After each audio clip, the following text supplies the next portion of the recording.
Hey, statistics. So the third part of 11.2 here, we're going to look at the chi-square test of independence.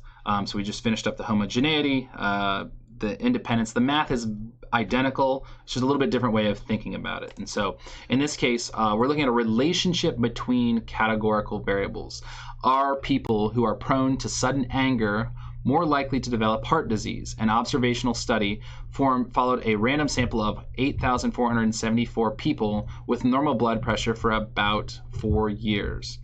Each person took the Spielberger Trait Anger Scale test. Researchers also recorded whether each individual developed coronary heart disease, CHD. And so here's our data. So we had their angular level recorded here, and we had their CHD status here, whether or not they developed coronary heart disease. So we're not treating these as different samples from different populations anymore, like our test of homogeneity. What we're interested in is there a relationship between these two, or are they independent? So this is our chi-square test of independence. And so here are the percentages, and so we can kind of see across the board the percentage that ended up having CHD across the board. We had 53 out of 3,110, and so on. In our moderately angry group, we had 110 out of 4,731, and so on. In our very angry group, they were there. So do these data provide convincing evidence of an association between the variables in the larger population? So this was still just a sample. This is a single sample, and then we observed this relationship. Could we draw this conclusion about the population? And so in this case, our chi-square test of independence, our hypothesis is that there is no association between anger level and heart disease. It's kind of the same. It doesn't matter. It's independent. So there's no association between anger level and heart disease status in the population of people with normal blood pressure. And then our alternative hypothesis that there is an association between anger level and heart disease status in the population of people with normal blood pressure. So we could say it's, say no association. We could also say that it's independent, and then there is an association. It is dependent. Whether you get heart disease does depend on your anger level. So that's what this is going to say. Independent versus not independent or dependent. I'll tend to actually go with this. I like to mesh the hypotheses as best we can to the names of the test, because it's easy to keep clear which one is the name of the test is always the null hypothesis. So in our chi-square test of goodness of fit, the null hypothesis is that it fits. In our chi-square test of homogeneity, our null hypothesis is that they're homogeneous. And then in our chi-square test of independence, our null hypothesis is that they are independent. So that's how we would set up. We're going to get expected counts. So kind of similarly, if we imagine choosing one of these people at random, so the probability we would get somebody who said yes would be 190 out of 8,474. That's the probability that they'd say yes, not say yes, that yes, they did have heart disease. And so that would be the probability of that. And then our, if we assume the null hypothesis is true, then anger level and CHD status are independent. So we could say the probability of yes given low anger should be equal to the probability of yes. And so that would equal that 190 out of 8,474. So then of the 3,110 low anger people in a study, we would expect 3,110 times that 190 out of 8,474 to get CHD if it was independent. And if you notice, this math kind of ends up being, so what we expected here was 22% of those 3,010, which is 69. We observed this amount, and so that ends up being our expected, and the math ended up being the exact same as before. We took like that proportion times this one to get the expected. If it's independent, if it's then it's going to be the same rule we had from before. So the expected is the row total times column total divided by table total, and that's because it's independent. It shouldn't matter. It should be that same percentage. It should be 190 out of 8,474. It shouldn't matter that they had low anger level if the null hypothesis is true, if it's independent. So you can calculate those expected counts the same way for performing this test. The conditions are very similar, but the big difference is here. We just have a random sample. It's not random samples. It's not independent random samples. It's not randomized treatments. It's that the data come from a single random sample from the population of interest. And so we're trying to see if these, we're thinking of it as one population now and seeing if these categorical variables are independent or not. And we're recording kind of two categorical variables from one population rather than having multiple populations be the same in homogeneity. And sometimes the difference between those two is just kind of how you want to think about them, whether you want to think about them as different populations, and it's kind of how you get your sample, or if you're just observing those as categorical variables from your population. Ultimately, the rest of the conditions are the same. We need to sample less than 10% of the population. Expected need to be at least 5. And the math works out to be the exact same. So you do the same chi-square test statistic. You have the same degrees of freedom. You use the same p-value. It's just a little bit different in how we just state our hypotheses and draw our conclusion. So let's look at an example, putting it all together, the chi-square test of independence. So in chapter 1, way back when, you read about a random sample of winter visitors to Yellowstone National Park. Each of the 1,526 visitors in the sample was asked 2 questions. Do you belong to an environmental club, like the Sierra Club? And what is your experience with a snowmobile? Do you own one, rent one, or have never used one? The two-way table summarized the results. So they were asked 2 questions. This is one sample asked 2 different questions. And so we're treating these as categorical variables, their response to the question. So, do these data provide convincing evidence of an association between environmental club status and type of snowmobile use in the population of winter visitors to Yellowstone National Park? So, we're going to perform this full test. We're going to start with our state. Our null hypothesis is that it's independent, or that they are that there's no association. So, our null hypothesis: there is no association between environmental club status and type of snowmobile use in the population of winter visitors to Yellowstone National Park. Our alternative hypothesis is that there is an association, or it is dependent. It's not independent. So there is an association between environmental club status and type of snowmobile use in the population of winter visitors to Yellowstone National Park. We'll use alpha level of 5%. So that's our state step. Our plan step will give the name the chi-square test of independence, or for independence. The random condition, this is a random sample of individuals, a single random sample of 1,526 visitors. The 10% condition, we'll assume that's less than 10% of all winter Yellowstone visitors. And then the large counts, all of our expected need to be at least 5, so we're going to need to do that right away. We're going to calculate our expected by doing that row total times column total divided by table total. So 657 times 1221 over 1526, and so on, can get us expected counts like all of those, and they are all at least 5.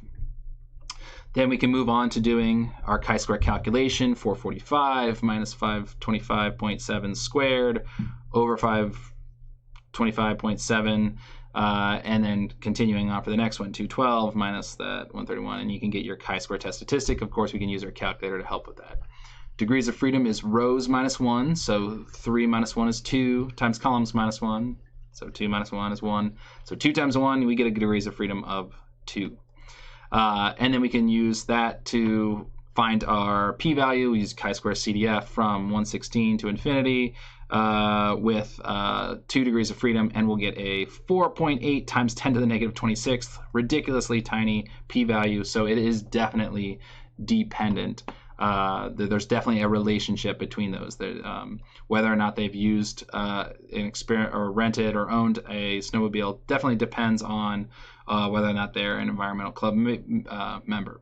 And vice versa, you could say that this depends on that. So because the p-value of approximately 0 is less than alpha, we reject the null hypothesis. We have convincing evidence of an association between environmental club status and type of snowmobile used in the population of winter visitors to Yellowstone National Park. So note that when the p-value is very small, the calculator will report using scientific notation. Remember that the p-value are probabilities and must be between 0 and 1. If your calculator reports a p-value with a number that appears to be greater than 1, look to the right and you will see that the p-value is being expressed in scientific notation. If you claim that the p-value is 4.82, you will certainly lose credit and they'll be disappointed because that means you have no idea what a p-value is, but it should be a probability. All right, let me run this in the calculator real quick. So I'm going to type all those data into an observed matrix and then effectively run this test real quick. So in our calculator, we're going to adjust a matrix. So matrix, I'll adjust A, and it should be, in this case, a 3 by 2 matrix. So 3 rows and 2 columns with values of 445, 212, 497, 77, and 279, and 16. So those are all observed. Got those into our calculator. So then we can go stat tests, chi-square test 4, and I have that in matrix A, and it'll calculate my expected in B. And so we got that. And so there's our chi-square test statistic of 116, and that 4.8 times 10 to the negative 26th for our p-value, that very significant result. All right, so using chi-square tests wisely, the chi-square test for homogeneity and the chi-square test for independence are very similar. The best way to distinguish these two tests is to consider how the data were produced. And like I said, this can be a little bit of a gray area. Oh, you're not seeing. Oops. So the best way to distinguish these two are to consider how the data were produced. So if the data were from 2 or more independent random samples or treatment groups, and we were they're separate groups, then we're going to do a chi-square test of homogeneity to see if they're the same. Whereas if the data come from a single random sample and we're looking at, and they're classified across 2 categorical variables, a chi-square test of independence should be used. So for example, are men and women equally likely to suffer lingering fear from watching scary movies as children? Researchers asked a random sample of 117 college students to write narrative accounts of their exposure to scary movies before the age of 13. More than 1/4 of students said that some of the fright symptoms are still present when they are awake. The following table breaks down these results by gender. So we've got whether they claim fright symptoms, yes or no, and the gender, male and female. So assuming that conditions performing at inference are met, Minitab output for a chi-square test using these data are shown. So this is actually going to show us a computer output for that data, and so this is going to be a little weird here. So we've got the observed here, and then the expected next to those. And then the third thing is the chi-square component. So don't worry too much about that. I don't think this shows up on the AP test. It's not likely to, and if it is, they'll probably explain it. But that's the computer output, and then we've got our chi-square test statistic, and then our p-value.